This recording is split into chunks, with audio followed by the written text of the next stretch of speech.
함께 은혜 받을 본문 말씀은 빌립보서 4장 4절부터 7절까지 말씀입니다.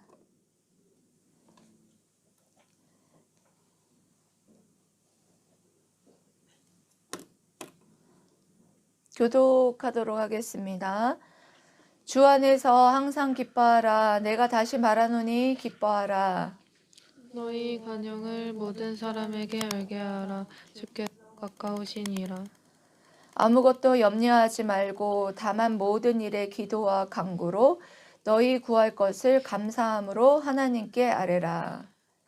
그리하면 모든 지각에 뛰어난 하나님의 평강이 그리스도 예수 안에서 너희 마음과 생각을 지키시리라. 아멘. 여러분, 현대인들은 편안함을 얻기 위해서 전력 투구합니다. 현대인들이 돈을 왜 법니까? 편안한 차를 사고, 편안한 침대를 사고, 자기가 사고 싶은 것을 사고, 또 더 좋은 집을 사서 편안한 집에서 가족들과 함께 살면서 행복하기 위해서 돈을 벌 것입니다. 그래서 대부분의 사람들이 이 편안함을 위해서 돈을 벌고 이것을 위해서 전력 투구하는 삶을 산다고 해도 과언이 아닐 것입니다.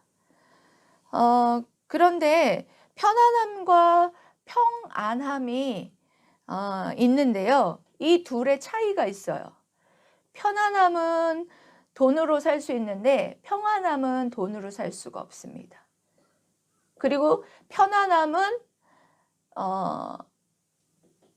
이 세상에서 끝나는 것이지만 일시적인 것이지만 평안함은 영원하다라고 할 수 있습니다. 그래서 바울 사도는 오늘 편안함이 아니라 평안의 길에 대해서 비결에 대해서 말씀을 해주고 있어요. 사랑하는 성도 여러분, 평안하고 싶습니까? 예, 굉장히 이게 중요한 주제죠. 두려워하지 않고 또 염려 근심하지 않고 내 마음이 정말 평안하고 싶은데 그게 잘 안 돼요. 근데 오늘 사도 바울이 신앙생활에 있어서 제일 중요한 평안의 비결에 대해서 몇 가지를 말씀해 주고 있습니다. 그래서 이 말씀을 여러분 함께 살펴보면서 여러분들이 평안을 모두 다 얻는 비결을 깨닫게 되셔서 여러분들이 평안함을 얻게 되기를 주님의 이름으로 사랑하고 축복합니다. 아멘. 첫 번째로는 주 안에서 항상 기뻐하라. 뭐 하라고요? 네, 주 안에서 항상 기뻐하라. 빌립보서는 기쁨의 서신이라고 말할 수 있을 정도로 여러 곳에서 기뻐하라. 사도 바울이 기뻐하라. 이런 말씀을 했어요. 근데 여러분들 알다시피 사도 바울이 지금 이 서신을 쓰고 있는 그 상황이 어떤 상황인가요? 감옥에 갇혀 있는 상황이잖아요. 근데 그 감옥에 갇혀 있으면서도 임에도 불구하고 사도 바울 자체도 기뻐했고 그리고 빌립보 성도들에게도 기뻐하라. 항상 정말 주님을 믿는 자들은 기뻐해야 한다. 이런 권면을 계속해서 하고 있는데요. 중요한 것은 주 안에서 항상 기뻐해야 된다라는 거예요. 주 안에서.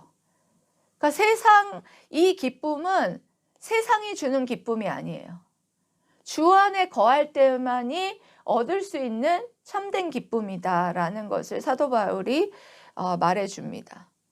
주 안에서라는 그 말은 제가 계속 강조하지만 주님에 대한 소망, 주님이 다시 오실 것에 대한 그 소망. 다시 오시면 우리가 주님을 믿는 자들이 부활할 것에 대한 소망.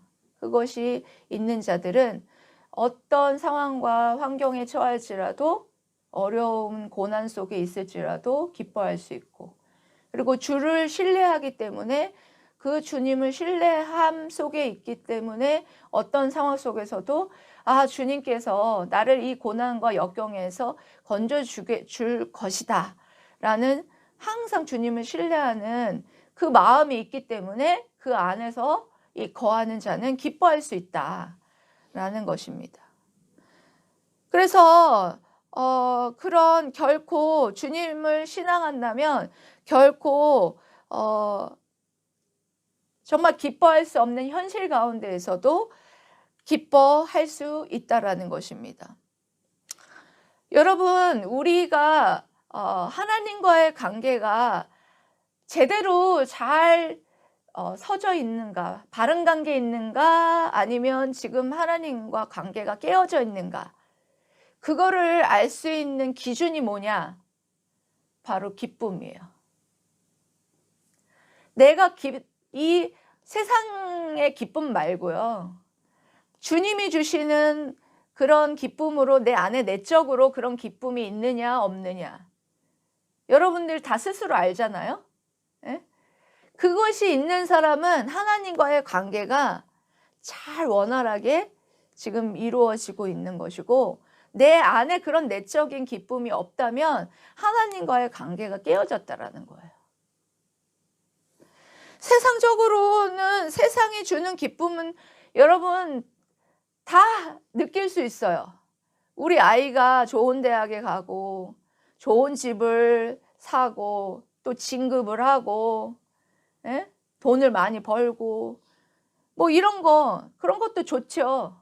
그런 거를 얻게 되면 좋기도 하고 기쁘기도 한데 그런 것은 일시적이죠.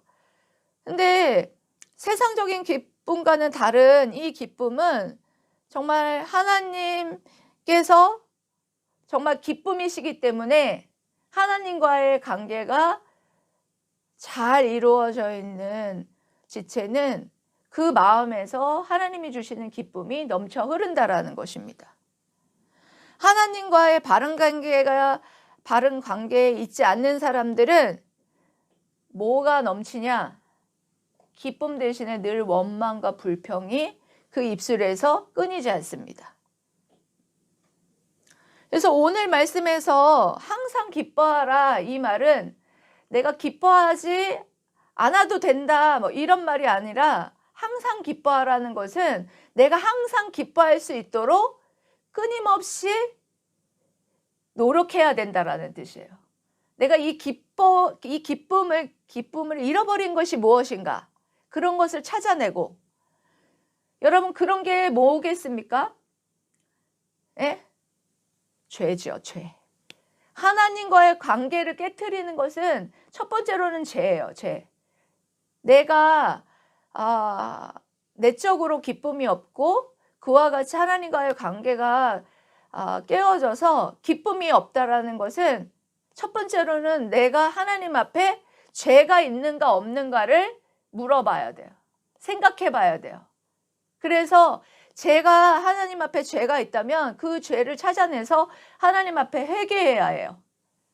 그렇게 회개를 하면 하나님과의 관계가 회복되고 여러분들에게 내적인 기쁨이 회복됩니다. 그리고 두 번째로는 뭐냐 하면, 여러분 말씀이 여러분 안에 없으면, 말씀을 못 먹으면 여러분의 기쁨이 상실됩니다. 여러분 하나님의 말씀은요, 어떻게 여러분 먹는 거냐 하면, 여러분 말씀 잘하는 목사님에게만 여러분 말씀을 먹는 게 아니에요. 말씀을 먹을 수 있는 것은요, 자신의 심령에 달려 있어요. 어디에 갖다 놔도 말씀의 밭이 준비되어 있고 이 말씀을 먹어야 되겠다 하고 정말 은혜를 사모하는 사람 있잖아요. 그 사람은 말씀을 먹습니다. 제가 이 강단에 서가지고 여러분에게 말씀을 지금 선포하고 있는데도 말씀을 먹는 사람이 있고 먹지 못하는 사람이 있어요. 그 차이가 뭐냐면 이 말씀을 하나님의 말씀으로 먹고 하나님의 말씀으로 아멘 아멘 이렇게 받는 사람은 먹어요. 그런데 사람의 말로 받는 사람은 하나님의 말씀으로 받지 않기 때문에 말씀을 못 먹어요. 그러면 어떻게 되느냐? 기쁨이 사라져요. 오늘 제가 인트로에서도 여러분들에게 여기 시편 말씀에도 이렇게 말씀하죠. 내 영혼이 진토에 붙어 싸우니 주의 말씀대로 나를 살아나게 하소서. 여러분 말씀을 못 먹으면 내 영혼이 정말 진토에 붙어서 죽은 것과 같은 그런 심령이 된다라는 거예요. 그래서 하나님의 이 살아 역사하시는 이 말씀을 이 생명의 말씀으로 여러분들이 먹는다면 여러분들의 그 내적인 기쁨이 여러분 회복될 줄 믿습니다. 예. 여러분 주님 안에서 이렇게 여러분 죄를 찾아내서 회개하고 하나님의 말씀을 먹고 여러분 그렇게 되면 어떻게 되느냐? 여러분들의 영혼이 성령 충만하게 돼요. 그래서 주 안에서 내가 항상 기뻐하게 된다라는 사실을 기억하시고 성령 충만하게 내 자신, 내 심령을 충만하게 하기 위해서 늘 여러분들이 힘써야 돼요. 그렇게 성령 충만하게 여러분 힘쓰고 여러분 우리가 주중에 말씀 읽잖아요. 말씀을 읽는 만큼 그 말씀을 읽고 하는 만큼 내 하나님께 내 죄라든지 그런 것에 대해서 기도하고 말씀 붙잡고 기도하는 시간들도 계속해서 여러분들이 있어야 돼요. 그렇게 할 때에 내가 정말 성령 충만하게 되어서 내 안에 있는 그 내적인 기쁨이 회복되어서 항상 기뻐할 수 있게 된다라는 사실. 그렇게 되면 여러분 어떻게 되겠어요? 예? 내 마음이 평안하게 돼 있다라는 거예요. 그렇게 여러분 기쁨을 회복하는 여러분들 되시기를 축복합니다. 아멘. 두 번째로 관용하라. 뭐라고요?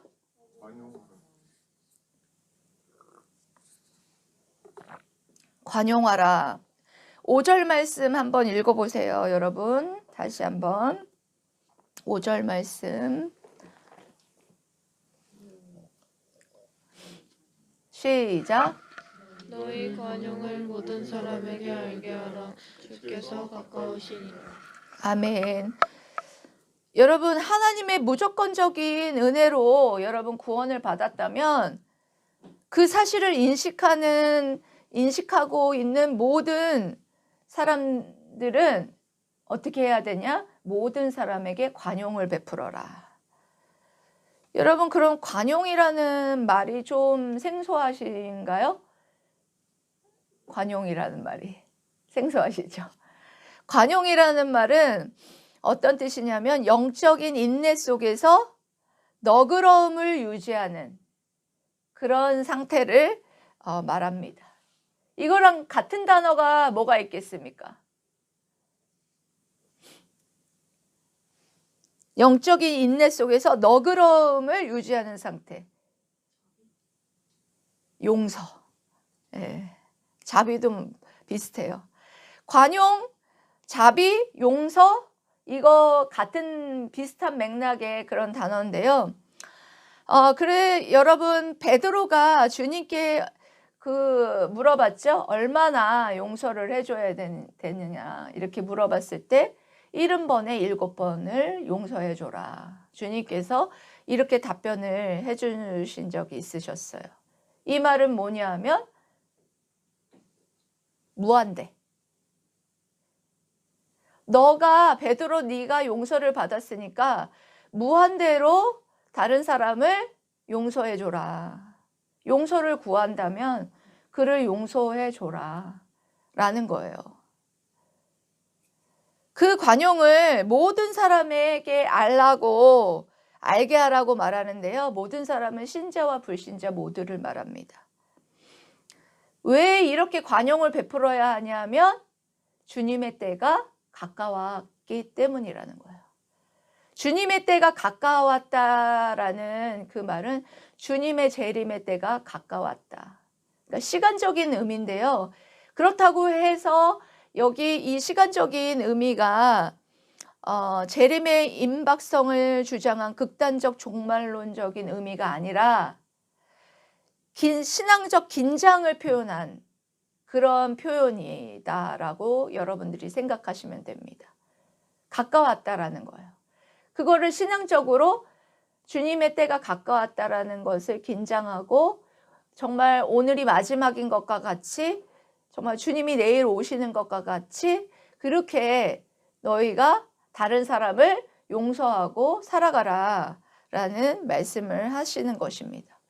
왜냐하면 우리 주님이 오시면 우리 다 어떻게 됩니까? 주님의 백보자 심판대 앞에 섭니다. 우리 예수님을 믿어서 죽은 자들은 상급의 심판으로 하나님 앞에 상급 심판이 있을 것이고, 그리고 또한 예수 그리스도를 믿지 않는 자들은 영벌의 부활로 지옥 심판을 받습니다. 그러므로 두렵고 떨림으로 하나님 앞에서 설날을 생각하면서 우리들이 모든 자들에게 그와 같이 관용을 베풀어야 된다라는 것을 말씀하십니다. 제가 어느 날 다니엘 기도회를 듣고 있는데요. 무슨 이유 때문인지 모르는데 얼굴이 이렇게 풍선처럼 부어있고 좌우 대칭이 맞지 않으면서 이렇게 부어있고 그 화상을 입은 것 같이 막 이렇고 굉장히 정말 여자분인데 그런 얼굴로 어떻게 정말 삶을 사셨을까 할 정도로 얼굴이 일그러져 있으신 분이세요. 근데 그 집사님이 이제 간증을 하시는 것을 들었는데 굉장히 어렸을 때부터 그 얼굴 때문에 거울도 보기 싫었고 자기는 그런 얼굴 때문인지 부모에게 버림받았답니다. 버림받아서 고아원에서 자랐대요. 그래서 자기는 항상 그렇게 생각했대요. 내 얼굴이 이래서 부모가 나를 버렸다 이런 생각을 했다고 생각을 했답니다. 아무도 날 사랑하지 않을 거라고 생각하고 그런 나날들을 지냈는데 어느 날 이제 주님을 만나서 신앙을 갖게 됐는데 이제 20살이 넘어서 사회에 이제 진출을 이제 했는데 어떤 사람이 자기 얼굴을 보고 그렇게 놀리더라는 거예요. 괴물 같다고 그러면서 놀리고 막 그랬대요. 근데 이제 그때 자기도 여태까지 상처를 굉장히 많이 받았기 때문에 익숙했지만 그래도 그것이 20살 넘어서 그런 놀림을 받으니까 너무 상처가 깊어서 정말 울면서 하나님 앞에 기도를 했대요. 하나님, 저 아이를, 저 사람을 용서할 수가 없습니다. 막 이렇게 기도를 했는데 내 마음, 그 마음에서, 집사님 마음에서 그래도 누구야, 용서해줘라, 원수를 사랑하라, 이런 음성이 내적으로 들리더라는 거예요. 근데 제가 용서를 할 수가 없어요. 저 아이가 너무 미워요. 이렇게 얘기를 했대요. 근데 너가 그래야 다치지 않는다. 원수를 사랑하라고 한 것이 너를 보호하기 위함이다. 이런 음성이 내적으로 들리셨다는 거예요. 그래서 알았대요. 이 원수를 사랑하라. 이 말씀대로 이렇게 살아가고 기도하고 그 원수를 위해서 기도하는 것이 내 자신을 보호하고 하나님께서 나를 보호하기 위함이었다라는 것을 그때 깨달으면서 그 원수, 나를 놀리는 그 원수 같은 그 친구를 위해서 기도해 줄 때 내가 그 상처를 치유받고 그렇게 내가 회복되는 놀라운 역사가 있었다는 것을 경험하면서 하나님은 그런 놀라운 섭리가 있었구나 라는 것을 깨달았다라는 거예요. 그래서 여러분 다른 사람을 관용하고 용서하기가 참 어렵습니다. 어렵습니다. 하지만 주님의 재림을 생각하면서 그 사람을 위해서 기도할 때 내가 상처받은 것이 치료되고 그리고 그것이 또 하나님께서 기뻐하시고 주님의 재림의 때에 하나님께서 나를 칭찬하실 조건이다라는 것을 생각하시면서 그렇게 용서하시기를 주님의 이름으로 사랑하고 축복합니다. 아멘. 세 번째로는 염려하지 말고 기도하라. 여러분 뭐라고요?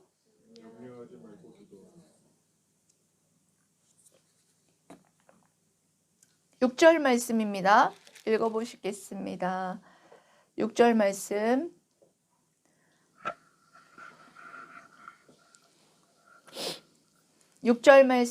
찾으셨습니까? 아멘. 네, 읽어보겠습니다. 시작. 아무것도 염려하지 말고 다만 모든 일에 기도와 간구로 너희를 구할 것을 감사함으로 하나님께 아뢰라. 아멘. 여러분, 우리가 이거 굉장히 유명한 구절인데요.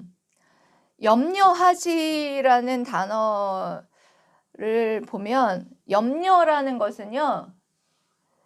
쓸데없는 근심이고 미래의 짐을 지고 스스로의 마음을 괴롭히는 것이 염려예요. 예, 다시 말씀드릴게요. 쓸데없는 근심이고요. 그리고 미래의 짐을 지고 스스로의 마음을 괴롭히는 게 뭐냐? 염려예요. 우리 염려 되게 많이 하죠. 근데 그게 뭐냐? 쓸데없는 근심이라는 거예요. 쓸데없는 근심이고 미래의 짐을 지고 스스로의 마음을 괴롭히죠. 저도 많이 해봤어요, 염려.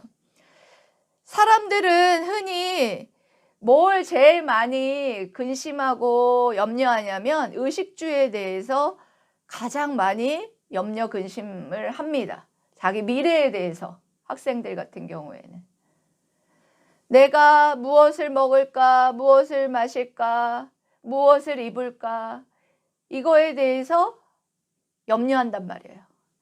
근데 주님께서 이와 같이 무엇을 먹을까, 무엇을 마실까, 무엇을 입을까, 이 염려는 이방인들이 하는 염려다. 너희들은, 주님의 자녀들은 이것에 대해서 염려하지 말아라. 왜? 드레핀 백합화도 저렇게 하물며 아름다운데, 공중에 나는 새도 누가 돌보지 않은 것 같은데, 공중에 나는 새들도 어때요? 누가 돌보는 것 같이 잘 먹고 잘 살아요. 근데 우리 인간들은 하물며, 인간들은 하나님께서 지으신 피조물인데, 하나님께서 얼마나 귀하게 내 아들, 딸들인데 먹이고 입히고 그 미래를 이끌어 가시겠느냐, 이렇게 말씀하고 있는 것입니다. 바울은 염려 대신에 하나님이 계신 것과 그분이 인간에게 닥치는 어떤 문제도 다 해결해 주실 수 있는 능력의 하나님이시다라는 것을, 그리고 자기를 찾는 자들에게 상 주시는 분이시다라는 것을 믿는다면 염려 대신에 오히려 하나님께 기도한다는 것입니다. 염려는 상황의 문제이기보다는 무슨 문제냐? 마음의 문제다. 그리고 마음의 평강이 사라지면 뭐가 찾아오느냐?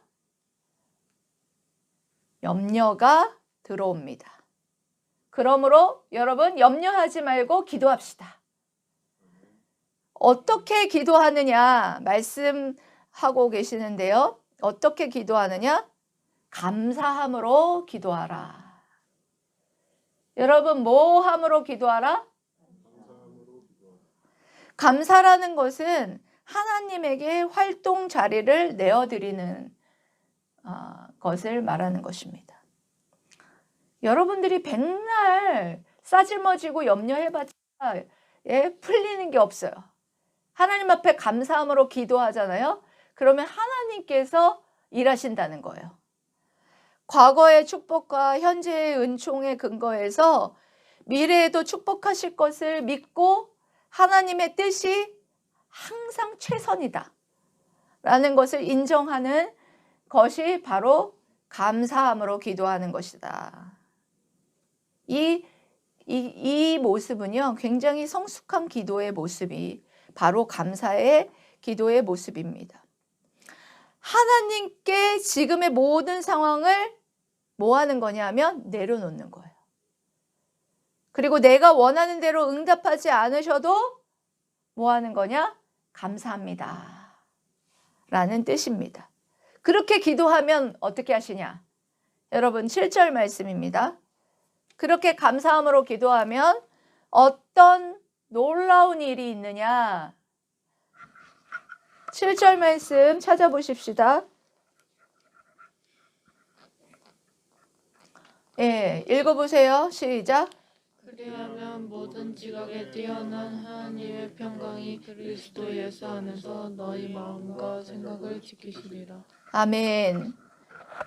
본문은 평강의 하나님이 기도하는 자의 마음과 생각을 지킨다라고 말합니다.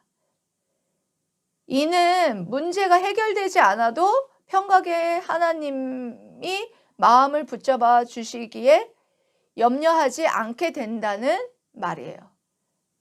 그러니까 상황과 환경은 변하지 않았는데 그렇게 감사함으로 하나님 앞에 모든 것을 그 자리를 내어 맡기면 평강의 하나님이 내 마음과 생각을 붙잡아 주시기 때문에 평강한 감사하고 평강한 마음으로 변화시켜 주신다라는 거예요. 그러니까 마음은 생명의 심장이고 생각과 의지의 감정의 근원이에요. 그러므로 하나님이 마음을 붙잡아 주시고 지켜주신다면 어떤 상황 속에서도 염려하지 않게 된다라는 거예요. 그러므로 염려 대신에 기도하면 어떤 축복이 있느냐? 하나님의 평강이 우리 마음에 늘 함께 하시는 것을 경험하게 된다라는 것입니다. 여러분, 그래서 하나님의 평강은 하나님의 임재와 약속에 근거하여서 하나님으로부터 오는 평강을 말하는 것입니다. 평강은 신자의 영혼 속에 비춰진 하나님의 미소이다. 주께서는 심지가 견고한 자를 평강하고 평강하도록 지키시리니 이는 그가 주를 신뢰함이니이다. 아멘. 여러분, 지킨다는 말은요, 군대 용어인데요. 마치 보초가 초소를 지키듯이 하나님이 우리 마음을 하나님의 평강이 마음과 생각들을 모든 근심과 염려로부터 지켜주신다. 이렇게 약속하고 있습니다. 여러분, 평안하시기를 원하십니까? 오늘 평안의 비결 3가지를 말씀드렸어요. 기억나시죠? 뭐였습니까? 첫 번째는 항상 기뻐하라. 두 번째는 모든 사람에게 관용을 나타내라. 세 번째로는 염려 대신 감사함으로 기도하라. 이렇게 3가지에 대해서 평안의 비결에 대해서 말씀을 하고 있는데요. 다 알고 있어. 이 말을 들으면서 여러분 무슨 생각했어요? 속으로? 되게 많이 들어본 말씀이다. 다 알고 있어. 그렇게 여러분 생각했죠? 근데 난 평안하지가 않아. 왜 그럴까요? 예? 늘 여러분 기쁘지도 않고 나는 기쁘지도 않고 나는 늘 평안하지도 않고 왜 그럴까요, 여러분? 이 평안의 비결에 행하지 않기 때문이에요. 여러분 기뻐하기 위해서 얼마나 여러분 하나님 앞에서 힘쓰시고 평안하기 위해서 누군가를 용서하기에 힘쓰고 또한 모든 하나님께 그 모든 염려 대신에 감사함으로 기도하기를 여러분들이 얼마나 힘쓰셨느냐 그런 것입니다.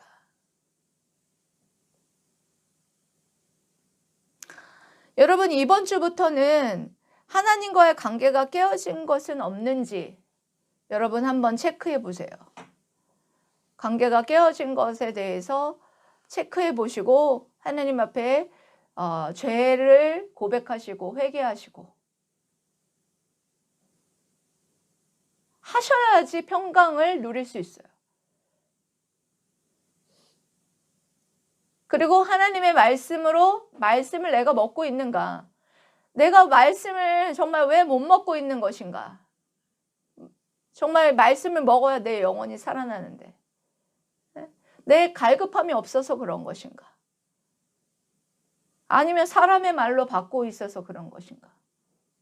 성령의 충만함을 여러분들이 정말 이번 주부터는 구하시면서 내가 정말 그 기쁨을 회복하고 누군가를 용서하지 못한 것들이 있다면 하나님 내가 그 원수와 같은 누구를 용서할 수 있도록 정말 하나님 제게 힘을 주시옵소서. 그게 여러분이 살아나는 길이에요. 기도해야 돼요. 그리고 또 하나님 염려 대신에 감사함으로 정말 하나님 앞에 내 자리를 내어드릴 때 하나님께서 모든 것을 기도를 들어주실 수 있지만 기도를 들어주시지 않더라도 내 마음의 생각과 마음을 지켜주셔서 하나님 평강의 하나님이 나에게 평강을 주시고 평안을 주신다고 약속하셨습니다. 여러분 그런 것들을 위해서 여러분들이 힘쓰실 때 분명히 여러분들의 마음에 평강이 흘러넘치실 거예요. 여러분 세 가지로 제가 말씀을 드렸지만 여러분 결국엔 평강의 길은 한 가지예요. 뭘까요? 기도예요. 이 모든 세 가지가 기도로 묶여 있습니다. 항상 기뻐하기 위해서 기도해야 하고 다른 사람을 관용하기 위해서 기도해야 하고 그리고 내 마음에 평안이 넘치기 위해서 하나님 앞에 그 자리를 염려 대신에 감사함으로 내려놔야 돼요. 기도해야 해요. 여러분 기도하지 않으면 여러분들 평안의 길로 나아갈 수 없습니다. 계속 염려가 계속 두려움이 끊임없이 여러분들을 괴롭힐 거예요. 여러분들이 그와 같이 이 사도 바울이 얘기한 것 같이 평안의 이 비결대로 끊임없이 기도하는 만큼 평안을 여러분 누릴 수 있다라는 것. 행해야지 누릴 수 있다라는 것. 정말 전심으로 하나님 앞에 그렇게 은혜를 구하면서 기도할 때 그런 평강이 여러분에게 넘친다라는 것을 여러분들이 기억하셨으면 좋겠습니다. 사랑하는 물된 동산 성도 여러분, 하나님의 평강이 우리들의 마음과 생각을 지켜주실 것을 원하며 평강의 길로 살아가는 저와 여러분들 되시기를 주님의 이름으로 사랑하고 축복합니다. 아멘. 기도하겠습니다.